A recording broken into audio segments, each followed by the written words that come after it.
tanggal 20 Maret ini kemungkinan KPU kan sudah akan mengumumkan hasil akhir dari Pilpres dan Pileg. Dan setelah diumumkan secara resmi itu kan ada surat keputusan KPU. Nah, surat keputusan KPU itulah yang menjadi objek sengketa di Mahkamah Konstitusi. Dan berdasarkan peraturan yang berlaku, pihak yang tidak puas terhadap keputusan KPU itu dapat melakukan perlawanan ke Mahkamah Konstitusi, permohonan supaya keputusan KPU itu dibatalkan. Dan itu hanya diberi waktu 3 hari. 3 hari dari tanggal 20. Tanggal 23 itu permohonannya sudah harus masuk. Dan kalau hasilnya tetap seperti sekarang, artinya kan Pak Prabowo Gibran kan sebagai pemenang, anggaplah seperti itu kan. Kalau tidak ada gugatan sengketa gitu. Kalau misalnya yang bisa mengajukan permohonan pembatalan itu kan hanya pihak yang kalah kan. Hal ini adalah Pak Ganjar dan Pak Anies begitu. Nah, kita kan belum tahu apakah mereka satu-satu akan mengajukan permohonan pembatalan sengketa ke MK atau mereka bergabung. Nah, kita tuh belum tahu. Nah, jadi tugas dari kami di TKN-nya Pak Prabowo itu tugas saya lah mempersiapkan para lawyers. Sudah dirumuskan dan sudah diterap surat kuasanya, sebentar lagi akan disampaikan kepada Pak Prabowo dan Pak Gibran itu ditandatangani. Ada sekitar 36 orang lawyers yang akan standby begitu. Kalau mereka tanggal 23 nanti mengajukan permohonan sengketa ke Mahkamah Konstitusi, kita juga akan menyampaikan surat kepada mereka sebagai pihak terkait atau siap tergugat intervensi dalam perdata. Nah, jadi sebagai pihak terkait kan nanti kita menunggu, kan itu harus diputuskan oleh rapat musyawarah hakim MK apakah akan diterima sebagai pihak terkait atau tidak. Biasanya sih diterima. Ya. Kalau diterima ya kita akan hadir di MK. Itu posisi kita itu sejajar dengan KPU. Karena kan yang melakukan permohonan kan adalah misalnya Pak Ganjar dengan Pak Anies. Yang termohonnya kan KPU. Nah, kami ini adalah pihak terkait yang melakukan intervensi. Jadi posisi kita itu sebenarnya agak sejajar dengan KPU. Jadi seperti halnya KPU sebagai termohon, kita sebagai pihak terkait itu kita berhak untuk memberikan jawaban, ya, tanggapan, menyanggah bukti-bukti yang diajukan oleh pemohon, menyanggah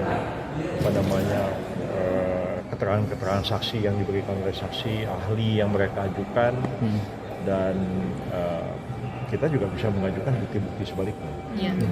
Jadi kalau mereka mengatakan ada kecurangan, kita bilang ini nggak curang kok, ini buktinya. Gitu.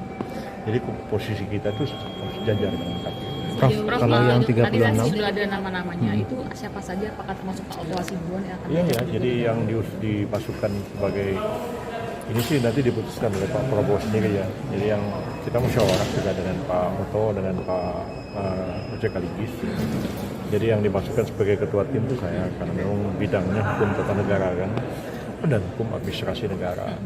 Yang kedua wakil ketuanya itu diajukan adalah Pak Oto Hasibuan. Wakil ketua juga Pak Ojek Kaligis, wakil ketua juga Pak Dr. Fahri Bahmid dari Makassar ya. Nah, jadi itulah yang, dan seluruhnya itu ada 35-36 lawyer, dan sebagian besar adalah lawyer profesional, dan beberapa memang adalah nama-nama yang diusulkan oleh partai koalisi. Jadi dari Golkar ada, dari Gerindra ada, dari partai-partai lain juga ada. Ya, ada yang mengusulkan nama si A si B, tapi ini nggak bisa, ini anggota DPR. Ya, anggota DPR kan walaupun mereka anggota DPR, walaupun mereka advokat, dia nggak boleh, dan ada advokatnya di suspend sementara. Profesional itu maksudnya mereka memang lawyer gitu ya, advokasi. Ya. Prof, ini sejauh ini ada resistensi nggak sih? Komunikasi dengan pihak 01 dan 03, pembacaan dari internal gimana? Apakah memang mereka masih resisten untuk dinilai akan mengajukan gugatan, atau mereka udah mulai akan menerima, udah ada komunikasi dengan 02 gitu? Saya nggak tahu. Itu kan levelnya pada masing-masing pasangan calon presiden. Kalaupun mungkin ada komunikasi mungkin pada level Gerindra, PDIP begitu sebagai partai-partai utamanya atau Nasdem gitu. Tapi kalau partai koalisi yang lain sih nggak begitu banyak terlibat kan. Jadi memang fokus untuk mempersiapkan. Iya, memang karena kampanye udah selesai, jadi ya tugas yang tersisa ya dalam menghadapi sidang MK kan. Prof, kubu 03 sedang mempersiapkan salah satu saksi pamungkas katanya seorang Kapolda yang akan dihadirkan ke MK. Nah ini katanya Kapolda ini akan bisa mengungkap kecurangan salah satunya dalam mobilisasi aparat untuk memenangkan paslon 02. Ini bagaimana tanggapan dari? Ya, dulu juga pernah dibilang begitu, malah keponakannya Pak Mahfud. Ada seorang pakar IT dari ITV ya, yang menciptakan robot yang bisa membongkar kejahatan IT-nya KPU. Ya, sebenarnya silakan aja datang. Kalau didatangkanlah orang itu ke DPR. Nah, setelah dia menerangkan sesuatu, di tim kita itu juga ada profesor ITB, profesor IT. Dia bilang, ini anak baru tamat S1 kemarin, ya dia nggak ngerti apa-apa entah soal ini. Terus setelah dia menerangkan, kita ditanya sama hakim, ada yang mau ditanya nggak? Saya bilang, enggak ada yang mau ditanya. Ya, akhirnya kita ketawa semua.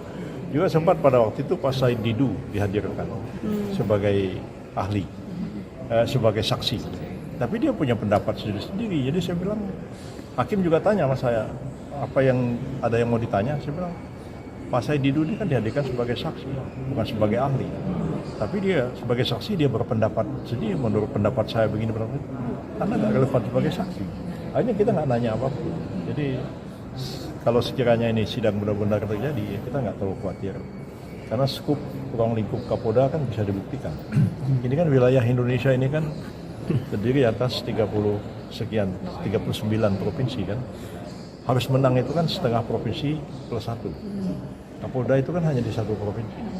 Kalau dia mengungkapkan terjadinya penipuan segala macam pengerahan massa di tempat yang dia sendiri menjadi Kapolda, apa bisa menggugurkan 39 provinsi yang lain? Artinya dia memang punya batasan wilayah kekuasaan dia itu ya sebagai Polda ini kan itu ya, Prof. Untuk bisa mengatakan TSM terstruktur kan masif dan sistematik. Kita akan tanya secara sistematik, Anda bisa buktikan nggak ada Kapolda di mana? Masa Kapolda Bali? Apa Anda tahu yang terjadi di Aceh? Berarti meskipun itu terbukti, tapi tidak bisa menggugurkan Mungkin semuanya. terbukti di satu tempat itu aja.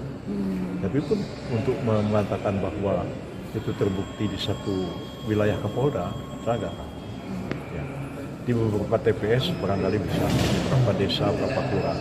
Itu satu kabupaten aja berat, apalagi misalnya dia Kapolda yang besar, kan? Dia Kapolda Jawa Timur. Di mana dia mengungkapkannya itu? Nah, dan bisa jadi berbalik juga kesaksiannya. Kalau saya sih nggak terlalu khawatir dengan hal ini. Prof, ini kawal pemilu terbaru merilis hasil sementara gitu ya dari real sementara Pilpres dan menyebutkan bahwa tidak ada TSM dari kemenangan sementara Prabowo Gibran. Ya TSM itu kan bisa aja pelanggaran itu terjadi. Tapi pertama, apakah dia memenuhi unsur sistematik, ya, terstruktur dan masif. Kalau sistematif itu kan ada pengarahan dari atasan, dan kalau ada orang bersaksi dia harus membuktikan bahwa ini terstruktur di setengah lebih provinsi. Kalau dia cuma Kapolda di satu daerah, gimana dia bisa menjadi saksi untuk Kapolda yang lain? Sanksi itu kan harus menerangkan sesuatu apa yang dia dengar, apa yang dia lihat, dan apa yang dia ketahui. Kalau saya dengar Kapolda yang lain cerita sama saya begini terjadi juga, nggak bisa ya, keterangannya pasti akan ditolak. Ya kita sama-sama advokat lah, paham yang ini. Terkait peran dan posisi Pak Jokowi di koalisi, ini kan ada wacana menjadikan koalisi Indonesia Maju ini sebagai koalisi permanen. Ini apakah sudah pembicaraannya sudah Saya mungkin sih, kalau antar partai sih belum ada. Ada gagasan merangkul. Ini sebagai partai-partai belum pernah ada pembicaraan. Jadi saya pun belum bisa jawab apa-apa juga, karena belum tahu. Ya, oke. Thank you, Bro.